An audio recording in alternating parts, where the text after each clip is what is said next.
Venezuela, nuestro país vecino, acaba de vivir uno de los terremotos más tenaces de su historia. Aquí nomás, en el estado de La Guaira. Su aeropuerto quedó destruido, pero además de toda la destrucción que produjo, luego de varios días del terremoto, el número y la cifra de muertos es alarmante y muy triste. Cerca de 3.685 venezolanos, en su mayoría venezolanos, no sabemos cuántos colombianos, han muerto. Y hay cerca de 17.000, casi 18.000 desplazados, de acuerdo con un último balance que se ha presentado en este momento ante la Asamblea Nacional por Jorge Rodríguez. El tema es que hoy comienza un momento mucho más difícil, o por lo menos en las últimas horas, porque las unidades de rescate que enviaron muchos países, entre ellos Colombia, ya se están retirando, están volviendo a sus países, y ahora se está enfrentando Venezuela misma a un gran desafío que ha encontrado una situación dramática, mucho más grave en materia social, en materia de ayuda del Estado para poder reconstruir Venezuela. Tampoco sabemos cuántos colombianos, óiganme muy bien, fueron víctimas. Sabemos que hay una cantidad impresionante de colombianos en Venezuela, pero no sabemos todavía cuántos hay realmente, porque el último censo que hubo en ese país fue hace mucho tiempo. Se sabe que cerca de 800.000 colombianos están sin cédula en Venezuela, pero no hemos podido todavía establecer realmente el número de víctimas, repito, de los nacionales de Colombia. Estas son imágenes que ustedes han visto ya y que tienen que ver con la devastación que dejaron estos dos terremotos que se sucedieron hace ya unos días en Venezuela, especialmente en el estado de La Guaira.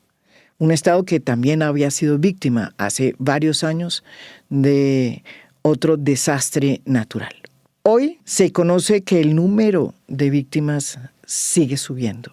Según los últimos informes establecidos por las propias autoridades venezolanas, se ha llegado a una cifra de 3.000, casi que 700 muertos y cerca de 17.907 desplazados y muchísimos más heridos. Sin embargo, hoy, después de varios días y de que las unidades de rescate que fueron inicialmente a Venezuela de varios países se están devolviendo a sus lugares de origen, se está empezando a descubrir la dimensión social de lo que dejó estos dos terremotos.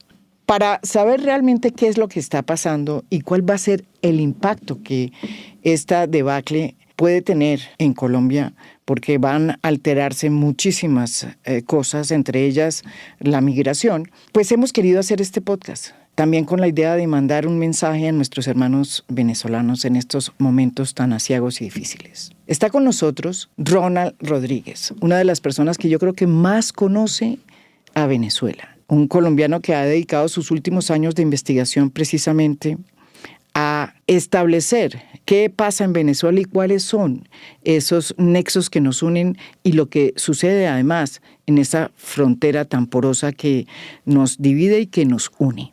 Ronald ha sido director del Observatorio de Venezuela que se creó hace tiempo en la Universidad del Rosario y hoy es un investigador incansable sobre lo que sucede en Venezuela. También está con nosotros la profesora Ligia Bolívar. Ella es venezolana, hace mucho tiempo radicada en Colombia y dirige una de las organizaciones que más ha trabajado todo el tema de los derechos humanos y todo el tema de la migración venezolana de Venezuela a Colombia. Y también está con nosotros Alejandro Martínez. Él es profesor internacionalista y formó parte de la Asamblea, que es el Congreso en Venezuela, asesorando y acompañando ese cuerpo durante mucho tiempo. Y también fue embajador del gobierno de transición que presidió Juan Guaidó en Australia. Como muchos políticos de oposición al gobierno de Maduro, al régimen de Maduro, Alejandro Martínez pasó por Colombia, pero hoy por diferentes motivos se encuentra desde los Estados Unidos. Y desde ese país es que nos va a acompañar aquí en A Fondo. Bueno, yo diría que lo que está pasando es que, bueno, ha sucedido un evento de una gran magnitud que ha dejado al desnudo la desinstitucionalización que ha imperado en Venezuela por las últimas, por un poco más de 2 décadas. Es decir, todo lo que, digamos, recordemos que allí hubo una vaguada este, en, En en, 1900. en claro, que fue, digamos, ha debido ser la campanada de alerta, y lo fue realmente, que nos diera algunas pistas de cuál es la situación en ciertas zonas de Caracas. Es decir, nosotros en Venezuela ha habido, bueno, el terremoto de 1812, el terremoto de, luego en 1902 hubo un terremoto también relevante, hubo el terremoto de 1967 y era previsible, y los expertos en sismología han advertido desde hace mucho tiempo que ya las posibilidades de un terremoto iban creciendo. Ujú. Venezuela tiene además esa zona costera, ¿no? El Ávila, que a un lado tiene a Caracas y el otro lado tiene el litoral. Ahí se han producido toda una serie de una sedimentación que yo alguna vez consulté a un experto en esto, y me dice, mira, en la zona de Caracas, en ciertas zonas, en los Palos Grandes, por ejemplo, que es una zona muy céntrica, ahí hay 300 metros de sedimento. Entonces, cuando se produce un terremoto, el terremoto se produce en la roca, y si tú tienes sedimento hacia arriba, eso amplifica la onda de una manera muy peligrosa. Entonces, esto era previsible, esto se sabía que iba a pasar, y sin embargo, el gobierno no tomó las medidas del caso, no tomó medidas preventivas, como realmente no las ha tomado en prácticamente ninguna área de la vida, es decir, de la vida ciudadana, lo que tiene que ver con los servicios públicos. Por eso un país como Venezuela, que antes exportaba electricidad, ahora tiene apagones sistemáticos desde hace más de 15 años. Donde es un país bendecido por su caudal de agua, y que sin embargo entonces no tiene la capacidad de hacer llegar el agua a los ciudadanos constantemente. Entonces hay sitios donde el agua llega una vez a la semana. Entonces, bueno, ese es el marco de la ineficiencia en la cual se ha manejado el Estado venezolano, el gobierno, que además es un gobierno ilegítimo porque políticamente también es desinstitucionalizado. Y bueno, en ese contexto aparece esta tragedia. Esta tragedia tendría que haber, es decir, el Estado tendría que haber estado preparado para responder acompañando a la población, estableciendo de inmediato mecanismos de información. Aquí tardaron días en aparecer autoridades, ¿no? Cuando aparecieron, por cierto, y esto es insólito realmente y difícil de entender, aparecieron para obstaculizar, La ¿no? entrada de rescatistas, sí. Así es, porque allí ha habido siempre una tendencia que el único que puede tener, digamos, ser percibido públicamente como ejerciendo un bien, como apoyando a la colectividad, ellos piensan que debe ser el gobierno. O sea, hay mucho más que un resquemor, casi que una oposición abierta a que la sociedad civil organizada actúe. Y entonces aquí justamente lo que hemos visto es la gente con sus propias manos, la gente sin preparación, pero sabiendo que están compatriotas, que están familiares de ellos, digamos, enterrados allí en vida. Esto es una cosa, esto es realmente una gran tragedia. Profesora Ligia Bolívar, ¿por qué no nos recuerda y nos anota muy bien qué fue lo que pasó en 1999? Ahí también en el estado de La Guaira. Eh, ¿Por qué es importante recordarlo ahora? ¿Y qué tiene que ver con lo que pues realmente está explicando Alejandro?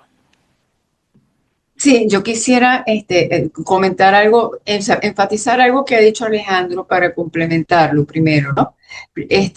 Además de que Venezuela no está preparada por las razones que ella le explicó, hay un tema grave de corrupción que se refleja en las alcaldías, ¿no?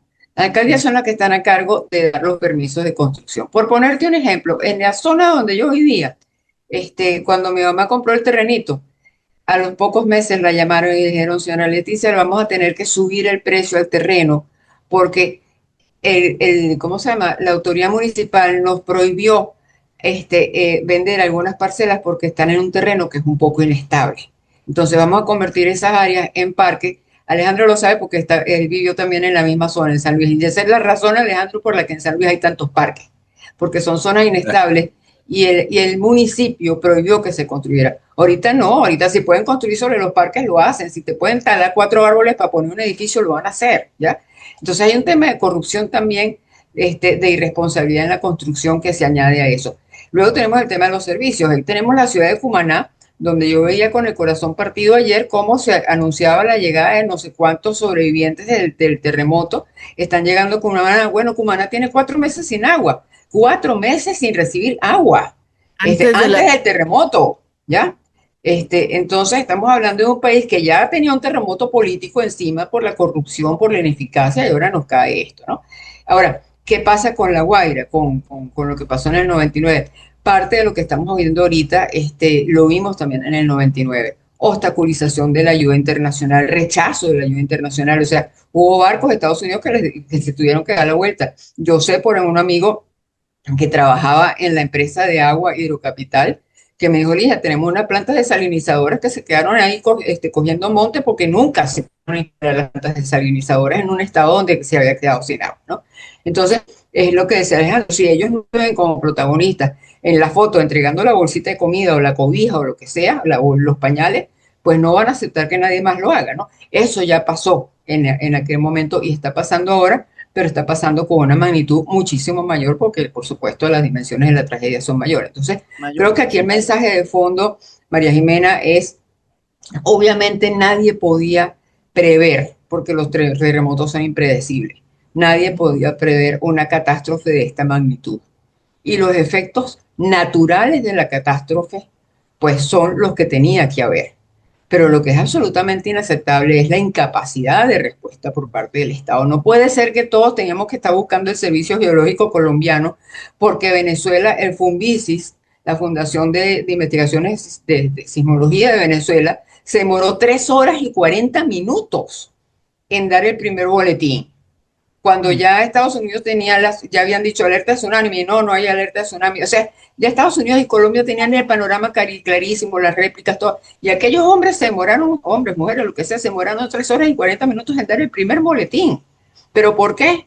Porque Funvice está trabajando a menos de un 10% de su capacidad. O sea, había más de 100 estaciones y en este momento hay menos de 10 de monitoreo sismológico en el país. Entonces, de lo que estamos hablando no es de un terremoto o de dos, estamos hablando de una situación insoportable a causa de la corrupción y la incapacidad de un gobierno.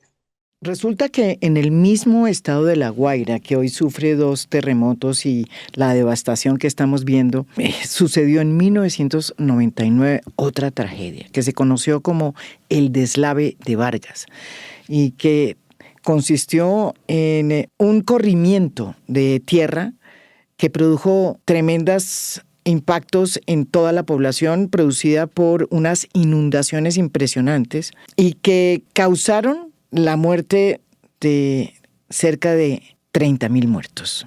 Este hecho, el deslave de Vargas, fue considerado el peor desastre natural ocurrido en el país, en Venezuela, después del terremoto de 1812. Eso todo cambió con lo que acaba de suceder hace unos días por cuenta de esos 2 terremotos que se suceden en el mismo estado de La Guaira. En ese momento, cuando empezaron a llegar las primeras brigadas rescatistas de países como Estados Unidos y de otros, el gobierno recién llegado al poder de Hugo Chávez decidió no permitir que muchas de ellas se acercaran, con la tesis de que varias de esas brigadas lo que pretendían no era ayudar, sino actuar de espías. Algo parecido vuelve a suceder 10 años después. Yo creo que hay dos elementos fundamentales para digamos, que definen lo que fue esa situación. Comienzan las lluvias. Hubo gente que alertó claramente, es decir, recuerdo que el gobernador de Miranda en esa época pidió que se decretara un estado de emergencia, no fue posible. ¿Por qué? Porque había una elección que a los 15 días y no tuvo el gobierno yo diría que la decencia con los ciudadanos de suspender la elección, que era una elección que evidentemente no se podía dar. Entonces se mantuvo la elección. Eso te habla de una hiperpolitización, digamos, o una hiperideologización en la cual pues Chávez estaba buscando llevar adelante su proyecto realmente contra viento y marea. Es decir, la naturaleza está, es decir, llueve sin cesar, se están cayendo los cerros, no importa, yo voy con mi revolución, ¿no? Esa es la fantasía revolucionaria. Pero adicionalmente a eso, entonces, todo el discurso chavista se construía sobre una base de un nacionalismo realmente patológico en el cual el antiimperialismo era un factor fundamental. Los Estados Unidos, ya lo citó Ligia, envió un barco lleno, pero de ayuda, el barco a mitad de camino, ¿no? Incluso el ministro de la Defensa de Venezuela había aprobado, es decir, la cooperación para rescatistas, venían, porque la vía de La Guaira, la vía principal allí se había accidentado, entonces venían tractores, etcétera, es decir, todo un equipo de ingenieros, bueno, todo eso, ¿no? Se devolvió porque venía de los Estados Unidos. Entonces fue preferible mantener el discurso, la narrativa ideológica, extremista, que salvar las vidas de los venezolanos. Y ese ha sido el tono del chavismo en sus distintas, el chavismo, el madurismo, y ahora lo vemos con este interinato que ya realmente se ha convertido en un gobierno de facto, en un gobierno que no tiene ningún sustento y que además está totalmente incapacitado de prestar a la sociedad los servicios que un gobierno debe por obligación prestar. Es decir, ¿por qué? Porque es una gente que está en una situación de privilegiar de manera absoluta el mantenerse en el poder, y el cómo y el qué es lo que deben cumplir, eso es secundario. Cómo mantenerse en el poder es todo el esfuerzo que están haciendo, y la verdad, lo que viene es muy duro para Venezuela. Esto va a tener un impacto por décadas sobre el país. Es decir, lo que hay que destinar ahora en recursos para la reconstrucción de un país que ya tenía ese problema enfrente, pero ahora hay que sumarle, es decir, había que restablecer los sistemas eléctricos, el sistema de agua, etcétera, a nivel nacional. Bueno, ahora tienes que sumarle miles de personas en la calle, miles de personas sin vivienda, es decir, ¿dónde van a vivir esos venezolanos? ¿No? ¿Quién los va a alimentar? Esa gente que quedó sin vivienda, sin trabajo, sin ninguna posibilidad real de sustento. Es una realidad muy, muy compleja. Ronald, ¿qué efectos puede tener eso que está señalando Alejandro y que también lo ha dicho aquí la profesora Ligia, con Colombia y sobre esa frontera tan complicada que tenemos? ¿Cómo lo ven ustedes desde el observatorio? María Jimena, yo creo que tú y yo nos conocemos hace como unos 10, 15 años quizás. Más o menos. El Observatorio de Venezuela surgió con el objetivo de apoyar al Estado colombiano y a la sociedad colombiana a entender Venezuela. Fue una propuesta incluso del presidente Alfonso López Miquelsen cuando se surgían los programas de ciencia política y de relaciones en la universidad. Yo empecé a trabajar en el Observatorio de Venezuela el 15 de agosto de 2004, que fue el momento del referendo revocatorio contra Hugo Chávez. Y durante estos ya, dentro de poco, 22 años que llevo cubriendo el tema de Venezuela, estudiándolo, dedicado a Venezuela, quizá pretendiendo, buscando ser un venezolanista, así como nosotros tuvimos colombianistas, Sí. aspirando a tener No, ese allá tenían colombianistas. colombianista. No, nosotros tenemos Eh, colombianistas, David Bushnell o Daniel Pecoff, Por que eso, fue bueno, fue de la pero Unión. allá también había muchos José María colombianistas. Cadenas, Es el propio correcto, José ya María me acuerdo, Cadenas. sí. Yo a lo largo de todos estos años nunca había visto una situación tan compleja como la que hoy vive Venezuela. Y pues a lo largo de todo este periodo pues he visto intentos de golpe de Estado, confrontación, toda la dinámica, elecciones, esperanza, desazón. Pero en este momento Venezuela hoy más que nunca necesita del apoyo del mundo y particularmente del apoyo de Colombia. Venezuela tiene 13 vecinos. De esos 13 vecinos, incluso Estados Unidos, Puerto Rico, es territorio, es estado asociado a los Estados Unidos y es vecino de Venezuela. Pero la única frontera viva de Venezuela real es Colombia. De las 3 fronteras terrestres, la única que le permite una conectividad es Colombia. Y hoy el reto es absolutamente desolador. Lo que está viviendo Venezuela, lo que va a vivir en las próximas horas, implica un nivel de dificultad al cual el pueblo venezolano ni ningún otro pueblo en Sudamérica se ha enfrentado. Y pongo un ejemplo. Particularmente uno esperaría que cuando se dan este tipo de circunstancias uno confiara en su gobierno y confiara en su Estado, en un Estado legítimo y Claro. legal. En este momento no hay esa legitimidad y no hay esa legalidad. Por el contrario, ¿qué se ha encontrado el ciudadano venezolano? Que en este momento de coyuntura, nuevamente, como se hizo en 1999, se instrumentaliza políticamente la situación. Se limita la dinámica de ayuda, se quiere ejercer control e incluso a veces son tan torpes que es por su propia inoperancia que sucede. Es decir, un guardia nacional lleva más de 20 años actuando de la forma en que actúa, entonces cuando le piden que actúe ante esta emergencia no sabe cómo actuar y termina limitando el acceso y la atención a los ciudadanos. Y es una situación bastante compleja porque estas primeras semanas son las semanas de tratar de rescatar a la gente. Pero ahora viene la parte más compleja. ¿Por qué? Porque lamentablemente la situación sin confianza en el gobierno implica una administración muy compleja. Me explico. Muchos familiares hoy están sacando con sus propias manos a sus familiares de debajo de la roca. Sí. Y es una situación muy compleja, pero en este momento ya empiezan a darse dinámicas en las cuales la dinámica de la muerte hace presencia, el olor es insoportable, la posibilidad de enfermedades contagiosas es muy alta. Ya había un problema con difteria, ya había un problema con cólera en La Guaira antes de esta situación. Venezuela había perdido su escudo epidemiológico antes de esta situación y ahora tenemos a miles de personas buscando miles de personas en unas condiciones sanitarias que son muy complejas y que marcan una dificultad muy alta. Vamos a poder llegar a tener brotes si no se hace una respuesta en materia de sistemas de salud confiable.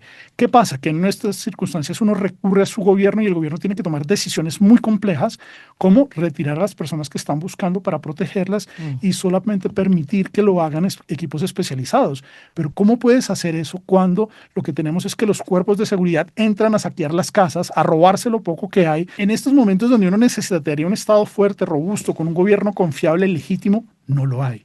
Y particularmente también hay que decirlo, una de las características que le permitía al régimen de Delcy Rodríguez mantener esta relación tan particular con los Estados Unidos es que ella es la garante supuestamente de que Venezuela no va a devenir en un estado de caos.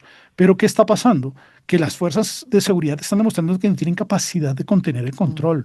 Y en este momento se está jugando con la ira de un pueblo venezolano que ha visto que sus familiares han fallecido. Entonces, ahí cuando uno dice, bueno, en medio de todas estas circunstancias, ¿cómo entramos los colombianos?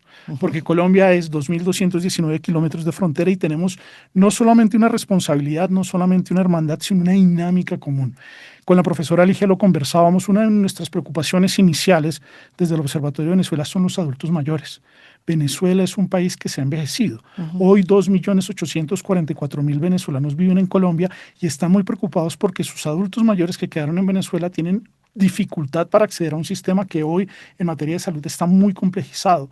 Eso requiere empezar a tener respuestas inmediatas en materias como cómo vamos a hacer para que esos adultos mayores puedan llegar a Colombia, puedan estar con sus familias en Colombia mientras se estabiliza la situación en Venezuela, cómo creamos un instrumento que nos permita que ellos estén regularmente y puedan acceder al sistema de salud.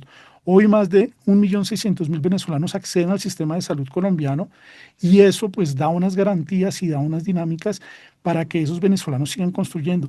E incluso si lo quieren ver en ese tono de posibilidades y oportunidades, los colombianos también tenemos la oportunidad de participar en la reconstrucción de Venezuela con la experiencia que tenemos en viviendas de interés social. Sí. Ahí hay, digamos, no es simplemente que los vamos a ayudar porque seamos buenos, los vamos a ayudar porque es que si no lo hacemos, vamos a tener unas implicaciones sociales, económicas, complejísimas para Colombia, en una dinámica en la cual también pues tenemos unos Estados Unidos que dice que se va a hacer cargo y que incluso felicita al gobierno venezolano por la gestión, pero recordemos que hizo Donald Trump en Puerto Rico en 2017, le lanzaba rollos de papel higiénico.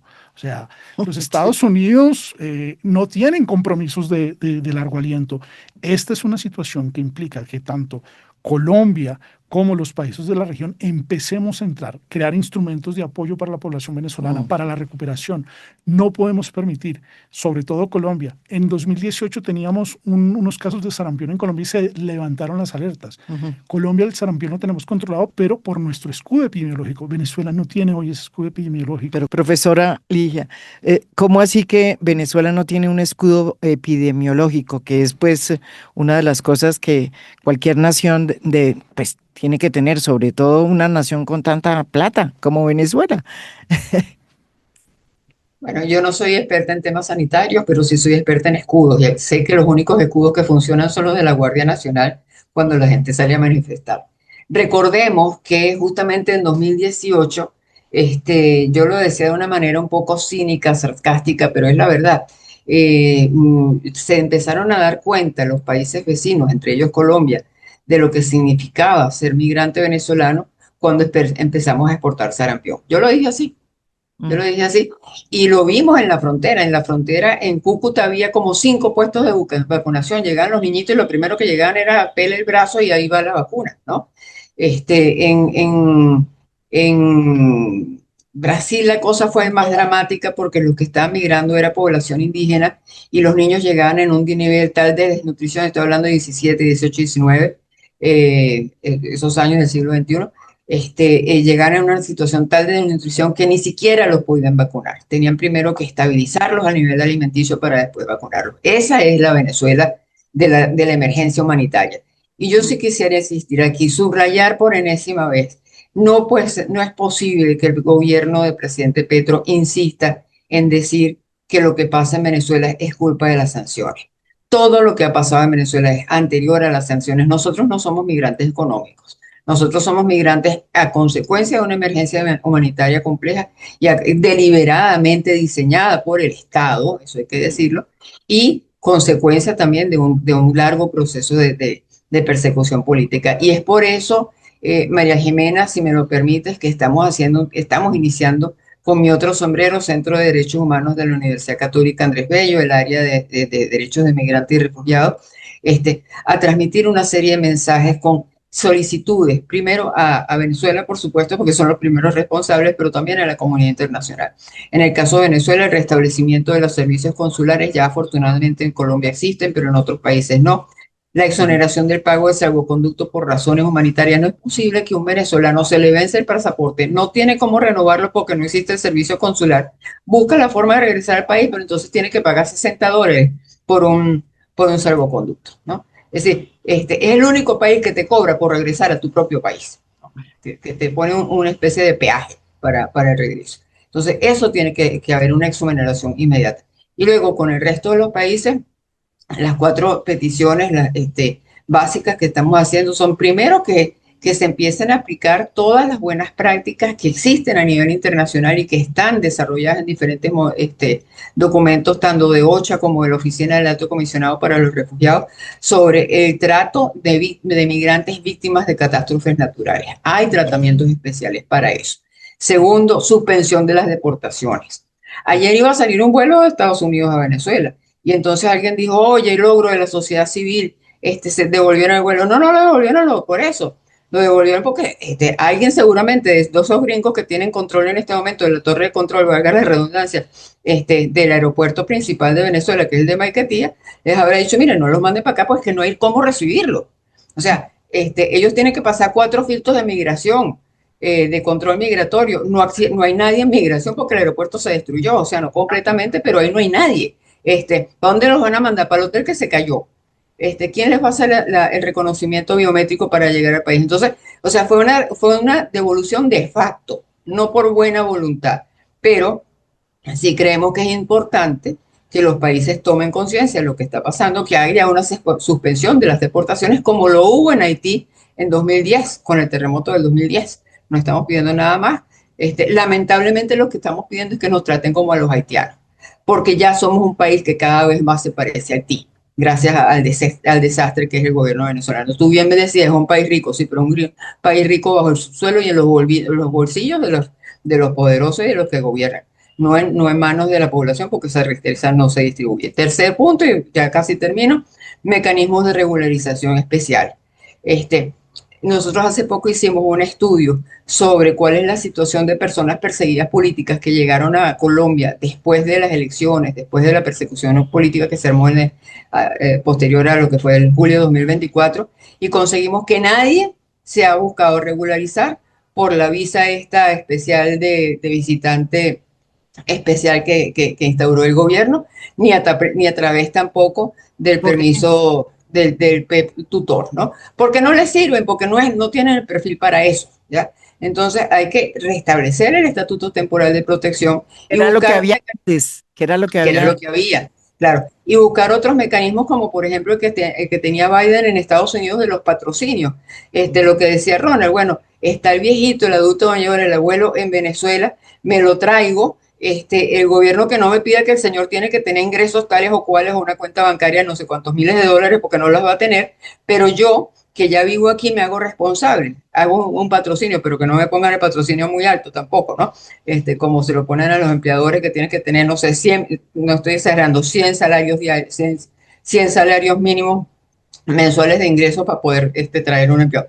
Pero hay otra forma de buscar este tipo de patrocinios. Y por último, el reconocimiento, otra vez, eso lo está haciendo Colombia, pero lo pedimos para otros países, el reconocimiento de los pasaportes y otros documentos vencidos como prueba de identidad y como mecanismo para permanencia en el país. O sea, esas son medidas de emergencia básicas que hay que buscar en este momento para la población migrante. Una de las preguntas que tenía yo, Ronald, es que la profesora Ligia habla de que con el gobierno de Gustavo Petro se cambió el estatus de los venezolanos que venían a Colombia por razones humanitarias o políticas, de persecución política. ¿Qué fue lo que pasó? Bueno, yo le reconozco una cosa al presidente Gustavo Petro y es que el lenguaje en favor de la migración se mantiene. A diferencia de otros países, no utiliza un discurso en contra de los migrantes. Y mantiene la frontera abierta. Y mantiene la frontera abierta. Esto es importante, que se había cerrado la frontera. Yo creo que eso es un paso interesante. Sí, aunque bueno, realmente los cierres de frontera vinieron del lado venezolano. La vez que lo cerramos nosotros fue por la pandemia. Fue, digamos, que en el marco de la pandemia. ¿Qué pasó con el presidente Gustavo Petro? El presidente Gustavo Petro quiso tener algún tipo de protagonismo en el tema migratorio, pero primero le apostó a la desvenezolanización de la migración para evitarse conflictos con el régimen venezolano y mantener las relaciones bilaterales, lo cual jugó en contra de la comunidad venezolana. ¿Por qué? Porque el Estatuto Temporal de Protección para Migrantes Venezolanos, que fue la herramienta que surgió después del gobierno de Iván Duque, pero que se empezó a diseñar desde el gobierno de Juan Manuel Santos, no tuvo la continuidad adecuada. Entonces el gobierno de Gustavo Petro ha impulsado, diría yo, 4 dinámicas para el tema migratorio. Una, un certificado de trámite del PPT, que no sirvió para nada. Fue un montón de reuniones de Migración Colombia para sacar un certificado y un documento que se iba a entregar, pero que no tenía valor legal. Entonces fue un desgaste institucional ridículo que no tuvo ningún objeto. Después viene la visa B de visitante especial, que da unas características como si el migrante venezolano fuera un migrante de turismo con unas capacidades económicas que no responden a la realidad de una emergencia humanitaria compleja, de una población en condición de movilidad humana, en un país en el cual quiere hacer su proyecto de vida de largo plazo. Entonces esa visa tampoco funcionó. Se creó el PEP tutor, que era para los padres de niños venezolanos regularizados, pero que ellos habían quedado irregularizados.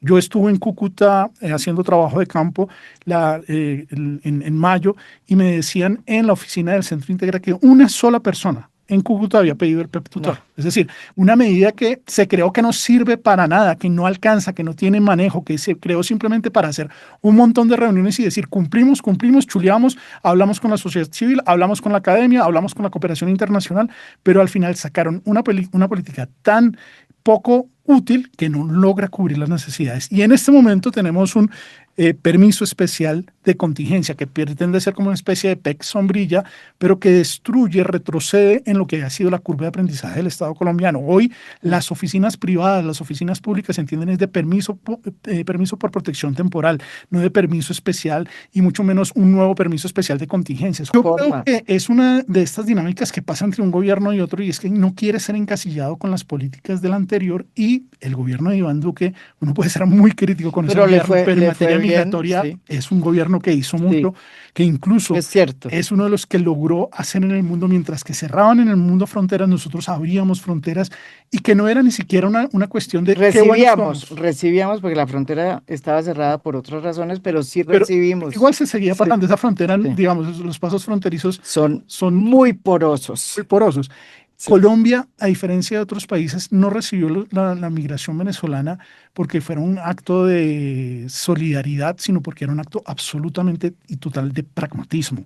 Hoy, en este momento, hay más de 800.000 venezolanos irregulares. Estamos hablando de que hoy en Colombia, de los de 1 millón... de los 2 millones que tenemos regularizados, hay más de 800.000 irregulares. Estamos diciendo que hay una ciudad como Bucaramanga recorriendo nuestro país irregular. Entonces, eso requiere una nueva medida de regularización, requiere lo mejor, lo más fácil, una extensión del Estatuto Temporal de Protección para que se pueda ingresar a las personas, no crear otro documento. ¿Por qué? Porque crear otro documento es volver a socializar con el gobierno, volver a socializar con el sector privado, y es el momento en el cual el Estado colombiano además lo tiene que hacer. Tenemos una emergencia humanitaria que ahora se le suma una tragedia natural, y eso implica un nivel de responsabilidad por parte de nosotros. Como lo digo, no es una cuestión de solidaridad, es una cuestión de absoluto pragmatismo.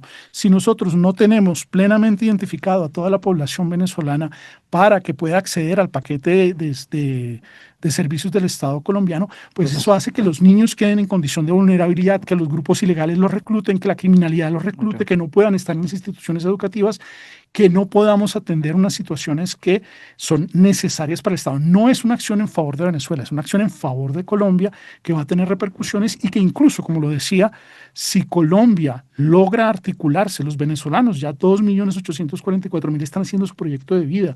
No sabemos cuántos colombianos siguen viviendo en Venezuela. ¿No sabemos?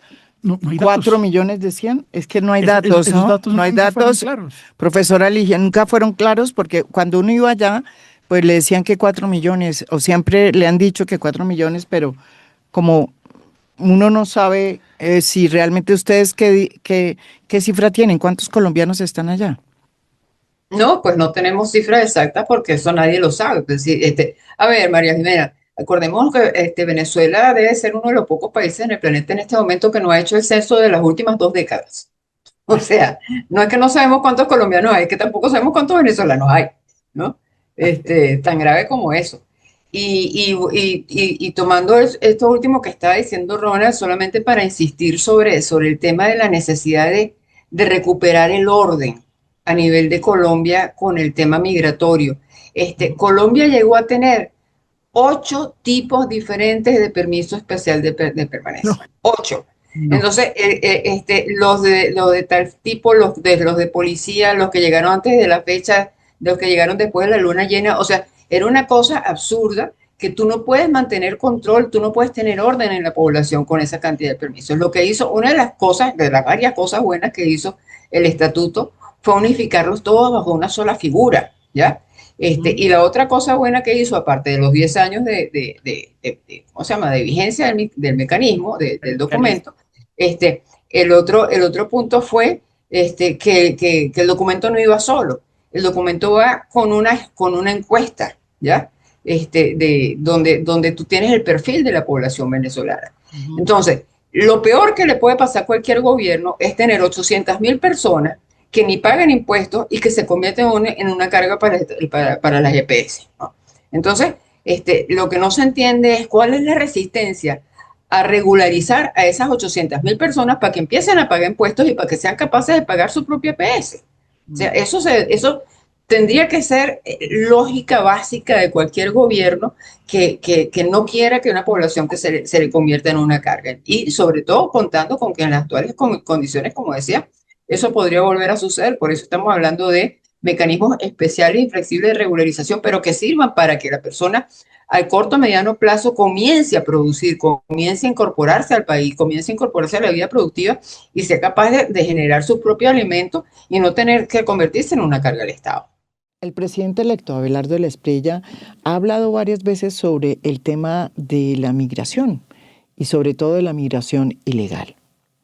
Ha dicho que primero los colombianos y si nos queda plata, pues ayudamos a los demás. Y ha sido, como lo van a escuchar, muy tajante en decir que ilegales no va a permitir. Óiganlo. Ciudadanos venezolanos preocupados por su futuro, doctor Abelardo. ¿Qué va a pasar con los venezolanos? Mira, nosotros somos hombres de leyes. Para nosotros lo importante es el Estado de Derecho y el imperio de la ley. Quien emigre a Colombia respetando la ley será protegido y tendrá todas las garantías. Quien viole la ley migratoria será devuelto a su país sin consideración ninguna. Punto. María Jimena, el nuevo gobierno que asume el poder puede caer en la tentación en la que han caído otros gobiernos de derecha de instrumentalizar el discurso antimigrante. De hecho, ha tenido algunas salidas ya en falso en esa dirección. Y yo creo que es fundamental señalarle al nuevo presidente electo y también al vicepresidente, que además es muy cercano a la Universidad del Rosario, la importancia que hay en continuar la senda que ha recorrido Colombia en materia de regularización. Nosotros no podemos caer en el discurso antimigrante. No tenemos, primero porque somos una nación en migración. Nosotros mismos los colombianos somos la mayoría más importante en este momento en Madrid, que en el proceso que acaba de hacer el presidente español, se descubrió que los colombianos irregulares somos la mayoría en España. Entonces, tenemos una responsabilidad y tenemos que continuar y retomar lo que se venía haciendo. Si bien el presidente Petro no utilizó un discurso en contra de la migración, en la práctica sí hay un retroceso importante. Y ahora, en la actual circunstancia, y por eso lo decía al principio, yo creo que nunca he visto una Venezuela tan golpeada como la de hoy. Sí. Necesita el Estado colombiano construir una serie de herramientas para apoyar el proceso de integración del pueblo venezolano. El presidente electo, ¿qué ha dicho frente al tema de la migración? Solo voy a poner una frase cuando dijo ilegales. Los migrantes no son ilegales. No hay ningún ser humano en el mundo que sea ilegal. El uso de ilegal a un ser humano no debe ser permitido. Y es una cuestión narrativa, es una cuestión de discurso que es muy propia de ciertas facciones de derecha que utilizan el discurso como una herramienta de confrontación política. Colombia, por el contrario, de hecho este fue un libro que hicimos con la CAS sobre los 10 años de la respuesta colombiana. Desde todo punto de vista, la respuesta colombiana es una respuesta de admirar. Cuando uno mira en contextos diferentes, en Europa, en Estados Unidos, y escuchan de lo que hemos hecho en Colombia, no lo creen que lo hayamos podido hacer. Alemania en este momento tiene un problema político complejo y recibió muchos menos migrantes que nosotros. Estados Unidos ha tenido unas situaciones muy complejas y la instrumentalización de la migración. Nosotros en Colombia tenemos un reto que se ha complejizado aún más por lo que acaba de pasar en Venezuela y tenemos la responsabilidad como país migrante, como país en diáspora, también de construir una política que genere una presión en la región, que vuelva a ser una línea. Colombia, por ejemplo, hace 10 años fue la que le puso línea a Ecuador, a Perú, a Chile, para que fuéramos por una senda en dirección hacia una dinámica de integración. Hoy, tristemente, muchos de estos países le cierran la puerta a los venezolanos, los expulsan. Chile, Colombia tiene la dinámica en este momento y el nuevo gobierno de asumir una responsabilidad importante. Sí, usted quería decir algo, profesora Ligia, frente al nuevo gobierno, que pues también por el otro lado, no solamente la instrumentalización de la izquierda, también la derecha, ¿no? Que ahora tiene esta bandera de que los inmigrantes son un peligro. Sí, mira, ya no recuerdo si fue, Ronald me puede recordar, en 2022, si mal no recuerdo, se hizo la última conferencia internacional de solidaridad con Venezuela, fue en el 22, ¿verdad? Estaba el gobierno de Petro recién llegando al poder, y Leiva, el canciller Leiva estuvo en representación del gobierno colombiano en esa conferencia y en una entrevista de prensa que le hicieron, minimizó la presencia de venezolanos en Colombia por estar a tono con la narrativa de Venezuela, que decía, no, los venezolanos no se están yendo, ¿no? Yo me acuerdo. Maduro fue el que dijo eso, que Maduro y todos sus ministros y el defensor del pueblo llegó a decir que los muchachos se estaban yendo de Venezuela porque estaban un poco inseguros y no podían parrandear el suficiente en las noches. Esa fue la respuesta del defensor. Pero volviendo al punto, A lo que voy es que esa fue la última conferencia internacional de solidaridad mundial con Venezuela, donde se hacía como esa especie de vaca gigante, donde todo el mundo colaboraba y con eso se cubrían las necesidades de la cooperación internacional, ¿ya? Si tú minimizas la existencia de una situación, nadie te da plata para eso, ¿no? Y de hecho, nunca más se consiguieron recursos, a eso se sumó guerra en Ucrania, guerra en Medio Oriente, o sea, todas las cosas que han venido jalando recursos. Lamentablemente, esta tragedia, digo lamentablemente porque es lamentable la tragedia, la catástrofe, va a poner otra vez a Venezuela en los ojos de la cooperación internacional. Entonces, sería el momento ideal para que el Estado colombiano, no digo el gobierno, el Estado colombiano en su conjunto, entienda la importancia de visibilizar a la población en necesidad, tanto la que está aquí como la que va a seguir llegando, para que no sea el Estado que tenga que asumir todo ese costo del apoyo inicial, bueno, porque los documentos cuestan también, o sea, cada cartoncito, cada plastiquito de esos de PPT, eso tiene un valor, ¿no? Eso tiene un costo que alguien tiene que asumir. Bueno, aprovechen en la forma más sana de la palabra esta coyuntura para reposicionar a Colombia en el marco de la cooperación internacional en materia de migración, de manera que Colombia esté a la altura de las circunstancias para dar respuesta, una respuesta digna y adecuada a esta situación, sin que eso signifique poner todo de su propio bolsillo. Entonces, pero si no empezamos a reconocer la existencia de esta población, de esos 800.000 más los que van a llegar, que dijo Ronald, va a ser difícil que después se implemente cualquier tipo de política, ni al interior del país, ni con cooperación internacional. Entonces, tema y caiga todo el peso a Colombia.